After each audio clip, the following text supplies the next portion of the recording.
Halo there, jadi hari ini sebenarnya aku mau bahas tokoh-tokoh pewayangan.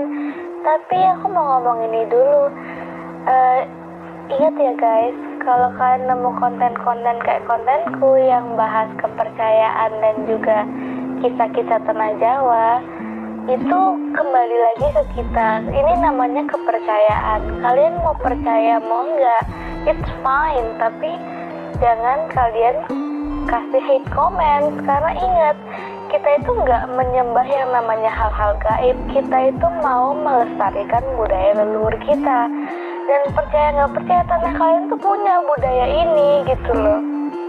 Dan yang kedua, namanya kisah-kisah tanah Jawa, kalian nggak bisa artikan dengan logika aja, karena nggak akan masuk akal. Kalian artikannya ya dengan batin. Ingat ya guys, ini namanya melestarikan budaya leluhur. Dan ya, toleransi, karena ini menyangkut kepercayaan seseorang. Dan buat kalian yang mudah menghargai budaya-budaya seperti ini, aku salut banget sama kalian. Thank you so much.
tokoh pewayangan menurut pengalaman batinku ya, part 2. Kalian tahu nggak ini siapa?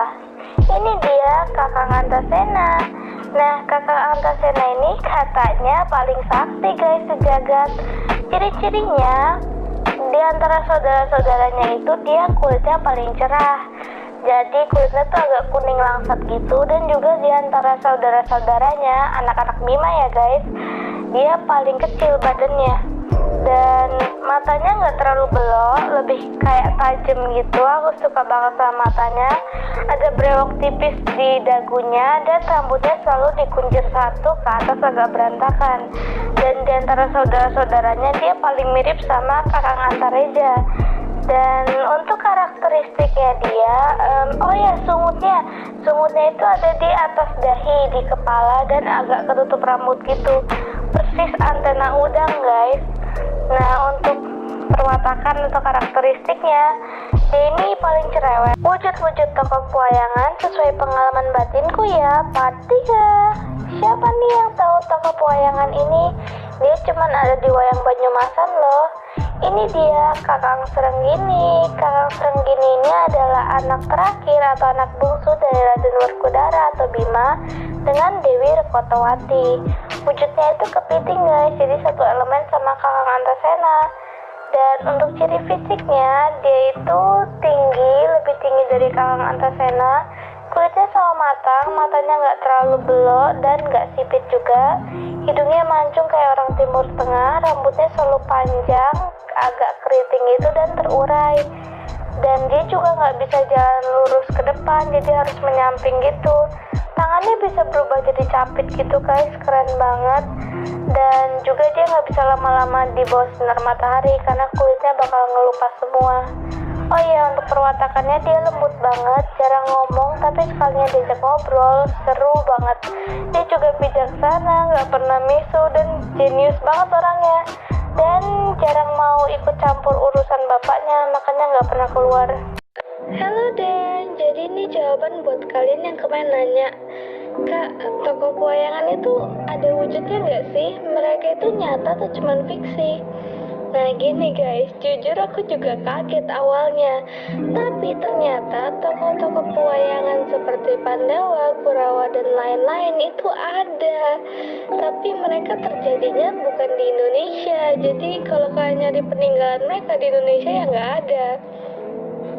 Plus mereka juga itu zamannya jauh lebih tua dari kerajaan Hindu-Buddha di Indonesia. Dan untuk sukmanya mereka sendiri memang dibatasi interaksinya. Selain itu, yang orang-orang seperti Antasena, Antareja, Wisanggeni itu juga ada. Cuman untuk melihat mereka itu levelnya lebih tinggi lagi. Dan kalau kalian mau tahu mereka itu kayak apa, aku akan bahas mereka satu-satu sesuai ciri-cirinya juga. Tapi ya terbatas izin, oke? Di part berikutnya. Kenapa sih Mahabharata di India dan di Indonesia ceritanya beda? Gini nih penjelasannya menurut kakangku. Jadi Mahabharata itu sejatinya terjadi di India dan ditulis oleh Begawan Abiyasa yang merupakan kakek dari para Pandawa. Dan untuk alasan yang tidak bisa aku sebutkan di sini, Begawan Abiyasa terpaksa menyembunyikan nama-nama seperti Antareja, Antasena, Wisanggeni, para Punakawan, dan juga Eyang Ismoyo. Sebenarnya aku nggak tahu guys, karena mereka nggak kasih tahu aku alasannya. Nah, untuk di Indonesia sendiri, menurut mereka disebarkannya itu dibantu oleh sukma dari dua tokoh ini, Antareja dan Antasena. Mereka berdua berkomunikasi dengan para empu dan penyair tanah Jawa, sehingga bisa tercatatlah nama-nama mereka dan juga kisah-kisahnya. Tapi menurutku agak wajar aja sih guys, soalnya Antasena dan Wisanggeni itu kan kesaktiannya melebihi para dewa dan di luar nalar manusia kan. Makanya di India bisa nggak tertulis gitu loh, dan untungnya kita bisa mengenal mereka di sini. Kak, kakak yakin itu tokoh pewayangan asli, bukan jin yang meniru sebagai mereka. Begini guys, kalau kalian udah biasa ngeliat dan udah kenal dunia sana, bakal gampang banget kok bedainnya mana yang peniru dan mana yang asli. Pertama, kalian ngeliat itu dari beban energi. Beban energi yang asli itu pasti berat banget, sementara yang peniru itu karena levelnya dia pasti di bawah. Ini pasti ya, di bawah tokoh tersebut dia pasti lebih ringan dan gampang ngeliat mereka. Dan kalau kalian nggak bisa ngeliat beban energi, kalian bisa lihat dari aura mereka pasti mencorong, sementara yang jin ini agak lebih dramatis tapi nggak mencorong, ngerti nggak? Pembawaannya dramatis tapi nggak mencorong.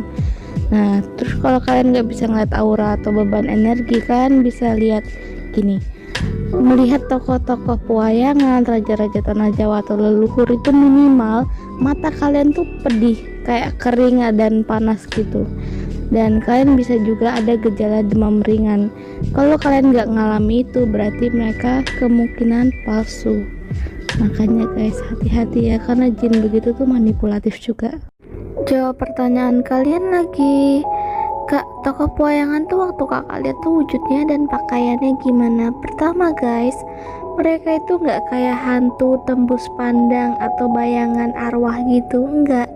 Wujud mereka tuh solid dan aku bisa menyentuh mereka dan mereka bisa menyentuh dan juga menyakiti aku. Oke, yang kedua, pakaian mereka itu simple dan mereka nggak pakai kain batik ya guys. Mereka nggak kenal kain batik, jadi cuman kain polos yang diikatkan sebagai celana dan ada selai kain yang jadi ikat pinggangnya. Basically shirtless, tapi mereka pakai hias-hiasan kayak kalung, gelang, anting, tapi aku nggak tahu terbuat dari logam apa. Ada yang emas warnanya dan ada yang perak juga warnanya. Kalaupun mereka ada kayak pakaian di bagian atas tuh cuman kayak kain yang disilangkan dari pinggang sampai ke punggung lagi. Dan ada juga yang pakai mahkota, ada yang pakai ikat kepala dan sebagainya. Wujud-wujud tokoh pewayangan sesuai pengalaman batinku lo ya, part 6. Iya 6. Oke, banyak banget nih yang request Kakang Abimanyu. Sebenarnya aku nggak bisa deskripsiin banyak karena posisi kita jarang ketemu dan ya hampir nggak pernah sih, sama jarang banget ngobrol. Tapi ya ini sebisaku. Oke. Jadi Kakang Abimanyu ini mirip banget mukanya sama Kakang Wisanggeni, tapi kulitnya lebih gelap sama badannya juga lebih tinggi. Dan pembawaannya paling rapi di antara yang lain. Jadi cara ia berpakaian, cara ia mengatur rambutnya dan sopan banget. Orangnya sopan banget, gak bohong. Dan dia juga apa ya, pinter banget sih orangnya, cerdas guys, apalagi tentang strategi perang, pemerintahan and stuff. Dan bahasanya juga tinggi, jadi kadang agak susah ngobrolnya. Pembawaannya kalem tapi di saat yang bersamaan juga tegas dan semangatnya tuh selalu berapi-api.